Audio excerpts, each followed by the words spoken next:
the weekly show with David J. Maloney. This week, David chats with guitarist and producer Steve Postell. And now, here's your host, David J. Maloney. Welcome, everyone, to the weekly show. I'm your host, David J. Maloney. On tonight's show, we've got the next installment of my interview with musician Steve Postell. As 1/5 of the supergroup Immediate family, he has spent his life in the music business. From composing soundtracks for the likes of Jumpin' at the Boneyard with producer Lawrence Kasdan, to recording sessions with John Oates, Kenny Loggins, and David Crosby, his quiet influence has been felt throughout the music industry. Now, he arrives with his next full-length album, Walking Through These Blues, hot off the presses, and it's getting great reviews. Back again after the break to chat about it all is guitarist and producer Steve Postell. So don't go anywhere. We'll be right back.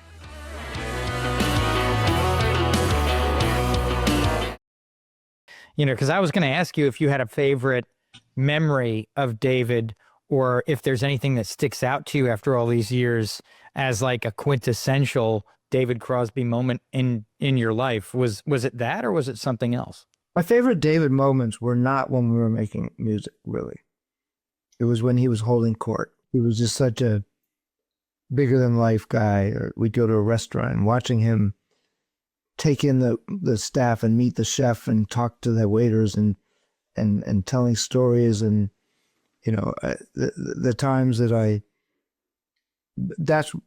the music was obviously amazing that I got to make some music with him, but I think the stuff that sticks out the most for me are his giant personality in different stories and different situations. Now, you know, we've discussed how he appears on your brand new record, Walking Through These Blues, and some of the contributions that he made. Did he ever get to hear his contributions before he passed?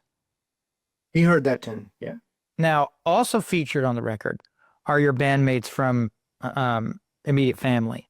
And before we talk about their contributions in the record, I kind of wanted to ask how you all ended up together to begin with. You coming from kind of one side of the industry, and it seems like the other guys maybe coming from the other side of the tracks. How did your paths initially cross? Let me just, in case anyone doesn't know, this is a band with 4 of the most recorded session musicians of all history, which is Leland Sklar on bass, Russ Buckle on drums, Danny Kortchmar and Waddy Wachtel and guitar. I met them one at a time through different situations. The first of that group that I met was Leland many, many years ago. And I had a record deal with a label called Emergent Records, and I had started pre-production for the record, actually. And it was a real record deal with a budget and, you know, a whole thing. And unlike today's records. And I saw him at NAMM, where he's like a heroic figure, and he gets followed around by 50 people everywhere he goes. And I'd never met him, and I barged my way through the line and said, my name's Steve Postell, and you're going to play my next record. And Leland went, okay, here's my number. That was easy. That was that. I guess the way I said it, he thought I was probably serious. And then different sessions over time, I'd meet, you know, Waddy played on that record. Then I met Russ Russ and Leland. I did an instructional video on rhythm section playing. And the last one I met was Danny. And I met Danny at the Troubadour reunion, the actual Troubadour reunion show at the Troubadour. I was invited by Russ's son, Nathaniel Kunkel, who was mixing my record and was recording them that night. This was James Taylor, Carole King, and those guys. Not Waddy, but Danny, Russ, and Leland. So I went to that show. At this point, like I said, I knew Nathaniel and I knew the rest of the guys in the band, and I had never met Danny, and I introduced myself. And Danny and I started hanging out when he came to LA. And then we started doing I'd invite him to sit in with shows I had, and then we wrote something, and so on and so forth. So when he got this opportunity to make a record, it wasn't, I mean, at that point, it wasn't Immediate Family. It was a Danny Korsma record. He and I did right here where you're looking in the studio. We started the pre-production and putting it together. And then he called Waddy and Leland and Russ, and we went to Jackson Brown's studio. And halfway through making that record, we kind of became the Immediate Family. So, like you said, I mean, you're all extremely well-known session players and musicians at the top of your games, yourself included. What was working in the studio like with these guys? Was it like lightning in a bottle? Because, I mean, everybody was pretty much at the top of their craft, right? Oh, totally, yeah.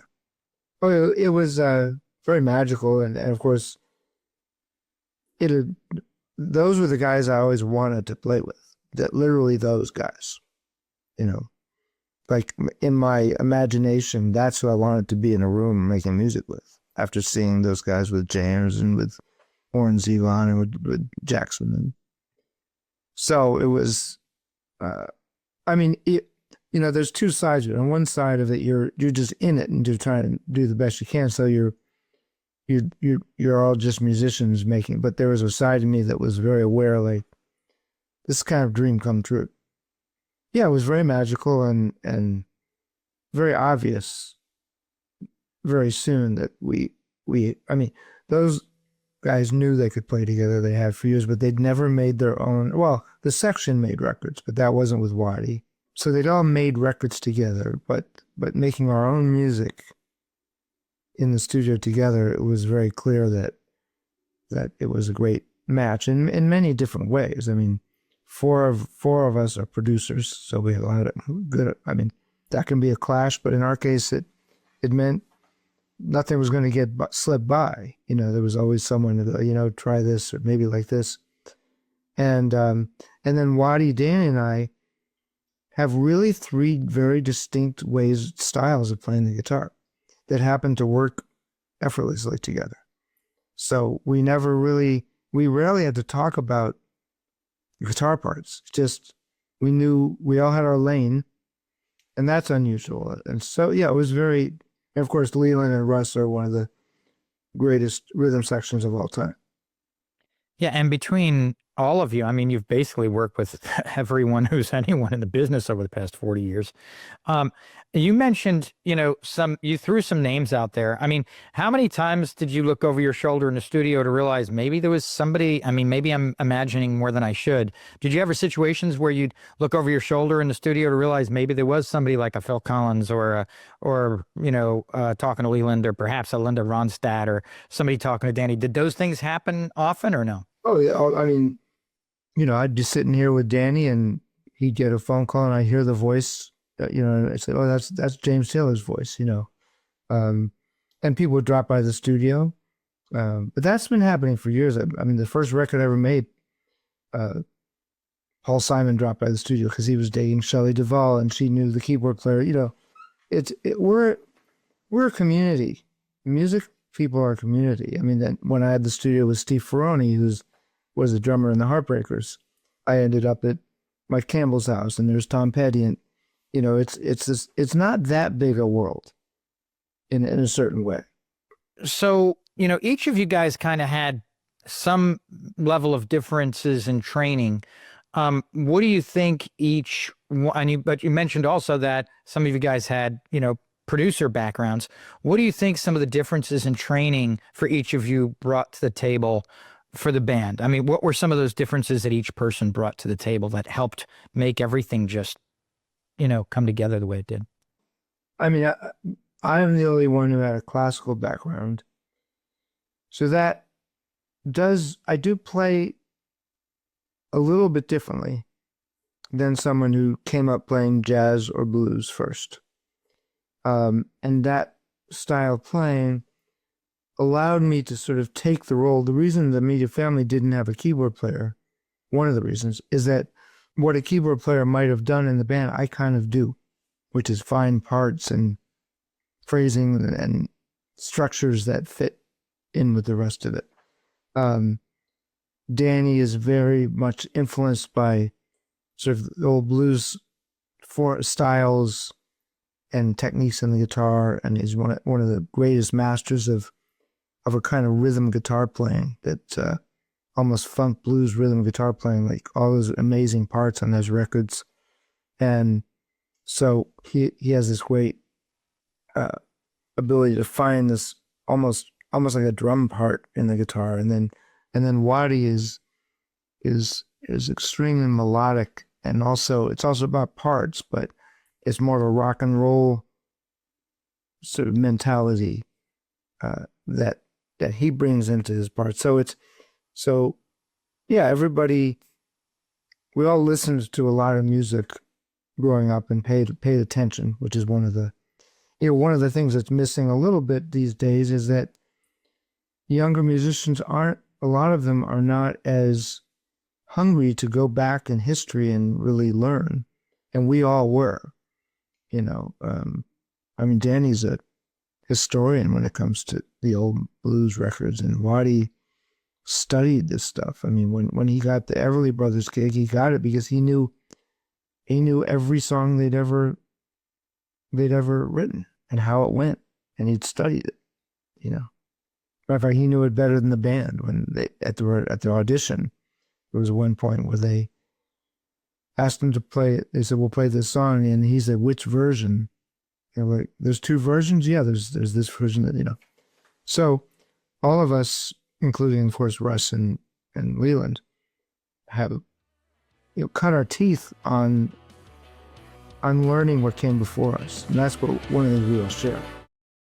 So let's talk about your long-awaited brand new record, Walking Through These Blues. Am I correct that the record was basically finished in maybe like 2020, but then kind of COVID changed things, but in this case possibly for the better? Yes, it wasn't.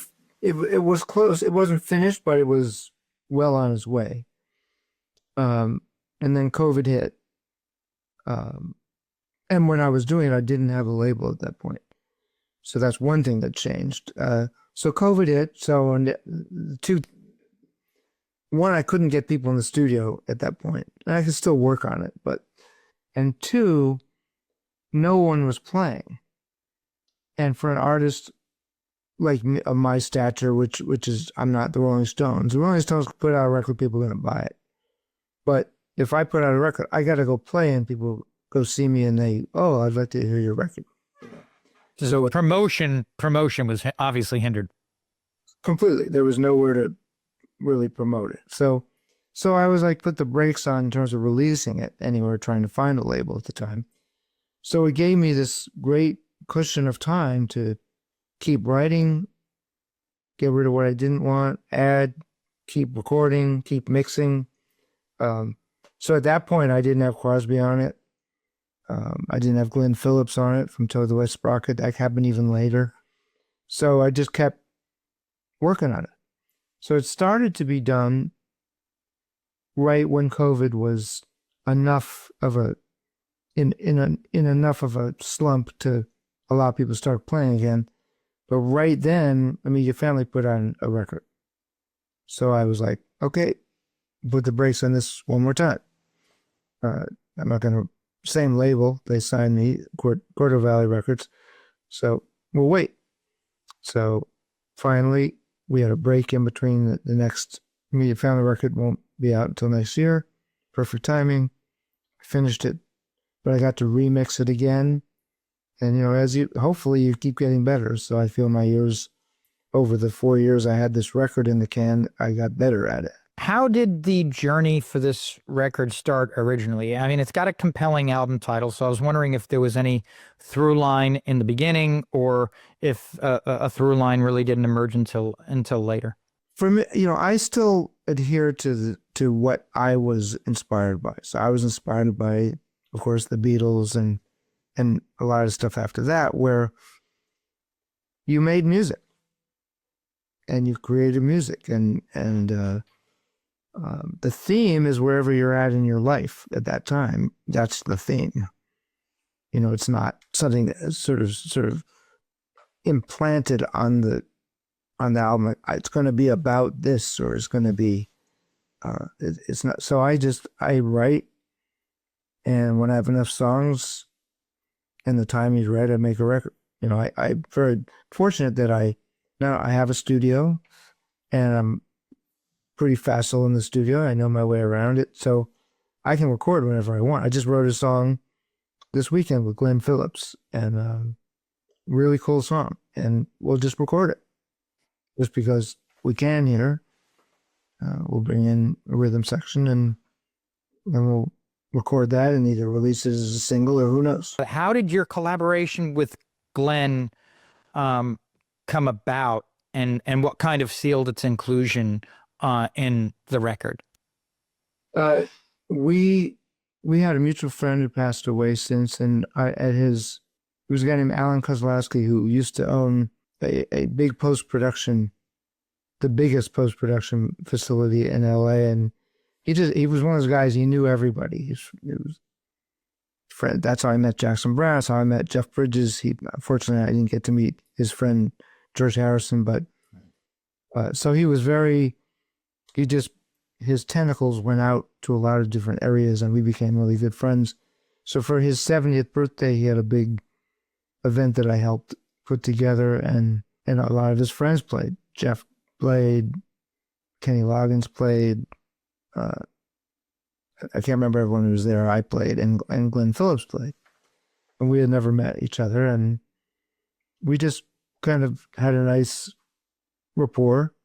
It was one of those things, and casually said, we should write together sometime. I heard his music, he heard mine, so we should probably write. And that usually doesn't lead to anything. It's just kind of something you kind of say. But we did. And it was effortless. And when the record was taking so long to put out, and when I got when Corder Valley signed me, I went, I've got a new song, and I should finish it. So I finished it and put it on, and it came out wonderfully. And then, so when we ran into each other, we both played this. There was a tribute to David Crosby with the Santa Barbara Symphony. That I played a couple of weeks ago at the Granada Theater. And Glenn was one of the featured artists. I was one of the featured artists. And so we ran into each other again. And same thing. We should write something. So I'm in town next weekend. And we're very fast. I will say both songs we wrote in a day. Did you have any songs that on the new album that really kind of surprised you once you finished recording them with how they turned out? I mean, I know a lot of these songs had years and years for you to kind of tinker with them. Well, the one that you mentioned, When the Lights Go Out, the textures on that, what everybody played, it's very fulfilling to me to hear it. There's Alfonso Johnson, just fabulous bass player, played with Weather Report and Santana. He's an amazing bass player. Has this beautiful linear playing on that song. And this great guitar player from New York who was in town. When I hear that piece, and then of course Crosby's voice, Mark Schulman is this amazing guitar player that I knew from New York, and he has this he was the original player with Luca, whoever did that, or whatever her name is. So it's just as a piece of music, as a composed piece of music, I just love the way that sounds. I was going over some other interviews that you had, and if I recall correctly, you said something along the lines that your new album is old but doesn't sound old, and that may be what makes it old or classic is the methodology and other things behind it, and the making of it. Were you conscious of how different what you were making was to the norm? Was that intentional, or did that happen by happy accident? No, it's how I make music. I can make music in a more, a lot of contemporary music is made in little pieces and then they put it all together like it's a puzzle. And I've watched it happen. I've worked with some in the studio with some pop, even in here with some pop, top 40 artists, and they all make music the way we made music. It's not linear. Yeah. It's not a story that has an arc. There's nothing wrong with it. It doesn't appeal to me. It's sort of, for me, it's paint by numbers. Combination is sound bites. Yeah, it is. And it literally is sound bites. Like I was a fly on the wall. A friend of mine, I won't mention his name, but big pop songwriter.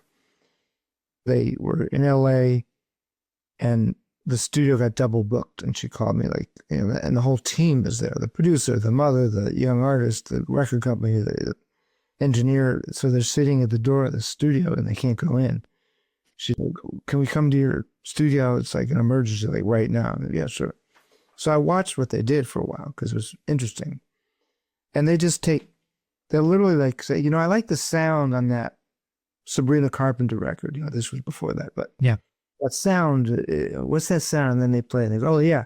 And then they make that sound and they put it in there. And, it's not creative in the way that I respond to. It's not poetic. That's what I should say. It's creative, but it's more mechanical and it's not that poetic. So that's, I make music that way. For me, it's, not to keep mentioning the old music, but I don't think what I like to do is a big stretch from what Bach did, and Vivaldi, the music that I love in classical music, it's trying to create melodies and harmony and counterpoint and a trajectory and a rise and a fall and tell a story musically, and of course in pop music with the lyrics, lyrics to me, it's poetry. It's not whatever they're doing now. It's colloquial sort of street talk, a lot of it, and that's again fine. It's just not what particularly moves me. It's not what inspires me. So I make music that way. It's not contrived. I'm not trying to make music as a certain way. That's how when I'm writing songs. If I'm doing a film score or something, there's some other things, but still the core thing is the same. It's like inspiration. So to wrap up, you've just done so much in the music world. I'm wondering, as you kind of look back on all the people you've worked with and music you've made, is there some big music memory that you'll always remember? Something, it could be anything, impactful, funny, ridiculous, whatever it is. Is there something that comes to mind that is worthy of sharing with people who maybe haven't heard that story before? I'll tell you one that was a real surprise that stays with me is I was playing in Aspen, Colorado on New Year's Eve in I want to say 1999 or something, and Buddy Miles was in Aspen. He came, and to play them changes with Buddy Miles, and have him sing, well, my mind is going. There he is on the drums, and this big guy. That was kind of blew my mind, and then he wanted to sing a James Taylor song, came up front, and we played, So that was very special, just because that Band of Gypsies record was so huge for me, and to be actually hearing that and be on stage playing that guitar part, which I've known since I was 13, that was a cool. I mean, there's been many moments. I've been lucky, and I've had the moment when Glenn Frey's playing with me, or this one or that one. It's just the first time Kenny and I played together. He's playing Danny's song and singing that. We're singing the harmony, and I'm just like, I've known this song my whole life, and first time I played with Jackson, they're all special moments. So I think that it's hard to pick one. I just remember that the Buddy Miles one was pretty substantial. That's so cool. So what can our audience expect from you over the next few months and the rest of the year? I'll be doing another short tour with this band that came out of the Crosby Band called Our House, which is the music of CSNY. And we're going to New York, DC, Pennsylvania, Boston, that Connecticut. We're doing a short run in August. That's a really fun project. And then just continuing to promote my record, and I'm going out to Colorado to play some gigs for my, we're always working. So, I'll be around. Well, Steve, thank you so much for joining us. It's been an absolute pleasure. Thanks for having me. It's fun to talk to you. Ladies and gentlemen, Steve Postell. That's our show for tonight. Thank you so much for watching. A special thanks to Steve Postell for joining us. Stay safe, everyone.